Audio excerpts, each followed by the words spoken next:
I was ready to dance on this team's grave when they were down 33-0, and they really shut me up at the end of that game. Well, let's talk Yeah. about it there. I was about to tee up my fury about the Vikings being pretenders. And what do you know?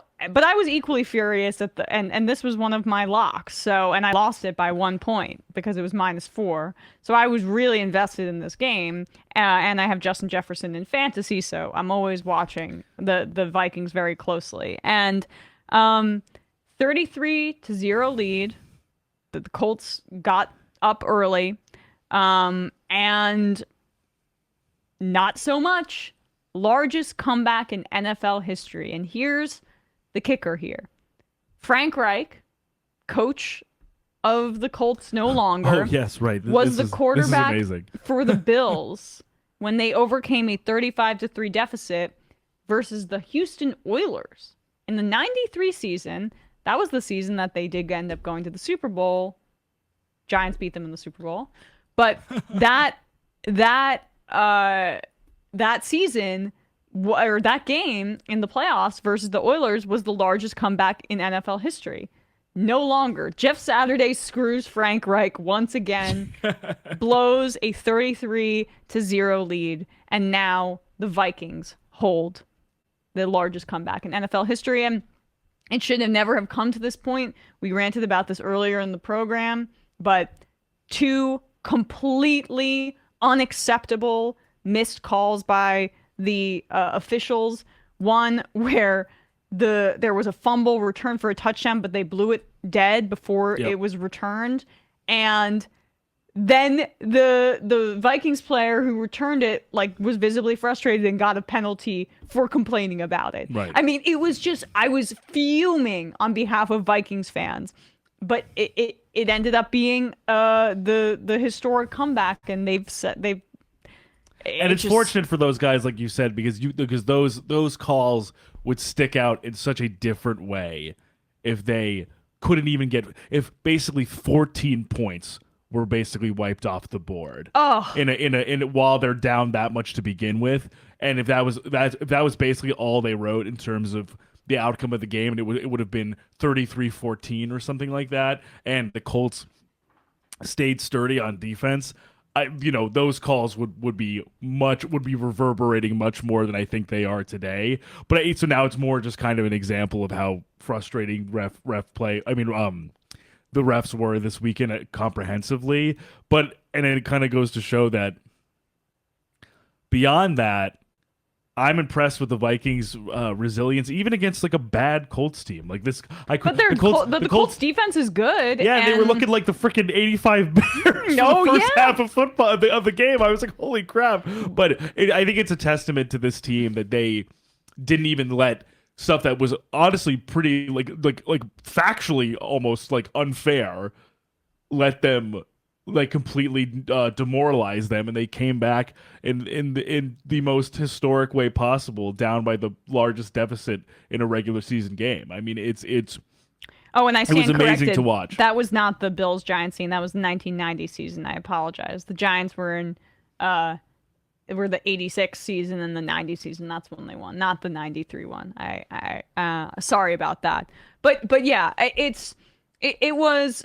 Honestly, it almost would have been, from the NFL's perspective, better if the Vikings had lost that game, because it would have been a mea culpa on this current reffing situation, right. which really needs they need to address it. However, I'm happy for the Vikings in general, because the Colts don't deserve to win any more games this season. What has been done to the coaching staff, Jeff Saturday being inserted into the in as head coach when there were two viable interim head coaches on that roster, made no sense. It was just like a billionaire maybe being a little bit hopped up and making a decision, putting his golfing buddy in there. They should not be rewarded for this. It seems like, though, Jeff Saturday, he's going to be the coach next year, because that's what Irsay wants. He shouldn't have made it on the plane yesterday. Yeah. This was the most embarrassing loss I've seen in a very long time. It is not easy to lose when you are up by essentially 5 touchdowns. Well, And to lose that way, you have to be really committed to playing bad football, especially after playing good football with your defense. Well, keep in mind, important aspect of this is that the majority of those points came from the Colts defense and not from the Colts offense, which I think was part of the problem, is that they really couldn't move the ball. unlike Matt Ryan's other collapse yes. with a lead in the Super Bowl to the Patriots. So now this guy has gone through so much emotionally in his football career. Time to pack it in, Matt Ryan. We cannot stress it enough. Biggest comeback in Super Bowl history, biggest comeback in regular season history, all at the expense of Matt Ryan. It's a really tragic stuff. Yes, really feel for the guy. He just can't avoid it. He just can't. He's just washed. I mean, Kirk Cousins, like, he did not have a good start to the game. Indy was pressuring him. The pass rush was going nuts, and he had a pick six early on, and then he had an interception. But that was really Jalen Reagor's fault. He completely just gave up on his route. I think he thought the ball was going out of bounds and allowed the defender to pick it off. But then Kirk Cousins just goes off. And part of it is because Justin Jefferson should be the MVP, even though he won't get it because this is the quarterback league. But 460 yards passing. 460 yards passing. And really truly just also maximizing. This game was just playing to all of Kirk's real strengths, which is like when he isn't making the kind of like customary one or two like back-breaking, like boneheaded choices that he's sometimes inclined to make. He's just like an unfailingly accurate, strong-armed quarterback who just really knows how to find his guys and put them in and throw them open sometimes. And he's made good receivers out of some guys who are not super heralded. Like KJ Osborne has had a great season this year. Oh yeah, I love seeing number 17 all over the field. Yeah, that's partially due to him and Kirk having a really good connection. And like he was just showing that he was basically, you kind of to get back from 33-0, they absolutely needed to just get some chunk yardage through the air, and Kirk knew that, and he just executed. And also credit to Dalvin Cook for that amazing run at the end to tie it. I mean, he just sliced. Still hate that stupid number 4, but whatever. Oh, for I'm holding it against him forever. I don't know why. I mean, it's just whatever. He had so much success with the other number. Changing it was inexplicable. But KJ Osborne is stepping up, I should say, because Adam Thielen's 32 at this point. Right. He's not having the career that he had before. And so now I really do think that, hey, maybe fantasy tip for next year, KJ Osborne's going to really, really step up as the wide receiver too.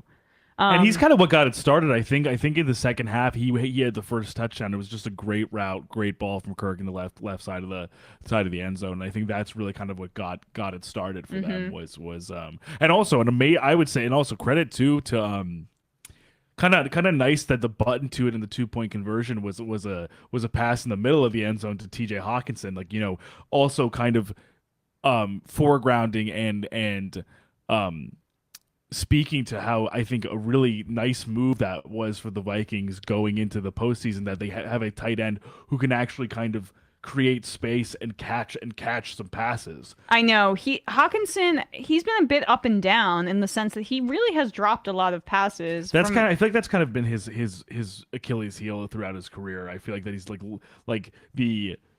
he just lacks that consistency, even though he definitely is a pretty explosive receiver. Mm-hmm. Yeah, I mean, he has the talent. He just hasn't been able to put it together, and it's just been shocking that the Lions have surged since trading him. The Vikings have not done that much with him, but regardless, it's a win. This season's a win for them, no matter what. 100%. The second round pick that they traded for him will be later. If I recall, it was their own second round pick. So that it shouldn't matter that much, but they will have to extend him, and I'll be curious to see how that goes, because he has leverage on the team since they traded for him, and I don't know if he's been great, but what they do really need him for is they wanted him to be the extra pass catcher in the playoffs. And they clearly just didn't really believe much in the tight ends that they had on the roster. Irv Smith constantly getting injured. Right, because Irv Smith with the injury concerns, but also the fact that Irv Smith is a good blocker. but he's just not a really good offensive weapon. Same goes for Johnny Munt, just two guys who were like really kind of like inline tight ends, like add as like a six offensive linemen essentially. Same thing with CJ Ham. He's a fullback, like he's mostly there for blocking purposes. I know. Too. I love that his name is CJ Ham. Yeah, see, just It's perfect simple. name. For, 5 letters. CJ Ham. Perfect name for a fullback. Yeah. So anyway, Vikings making history. That's great. Colts, shame. But maybe next year that's Baker Mayfield's next destination. Yeah, no. This is. I think we'll see. Or they draft somebody. They might be bad enough to finally draft somebody. That's true. Good. Yeah, now that they got rid of Frank Reich, congrats. You guys got rid of a good coach for. And specifically, like, usually a pretty good quarterbacks coach. Yeah. Like almost the quarterback whisperer. So now, a silver lining is hopefully you're bad enough to tank for a quarterback in this draft.